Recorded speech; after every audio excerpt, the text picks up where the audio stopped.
Sa mga pong gustong matutong magbasa ng Chinese kagaya nito, syempre hindi nyo po yan malalaman kung paano nyo basahin. So, gamit po ng camera ng cellphone nyo, pindutin nyo po yung nasa taas. Tapos yung arrow po, igitna nyo lang yan. Then, search, pindutin nyo po yung search. Then, translate. So, ayun, mababasa po natin.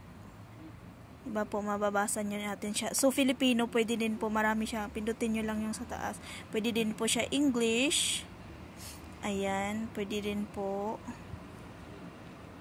Ayan, marami pong language dyan. Kung anong gusto nyo. Paano nyo basahin. So, ayan po siya. Ang galing ano. Tapos, kagaya niyan. Ayan po. Translate po natin siya ng Tagalog.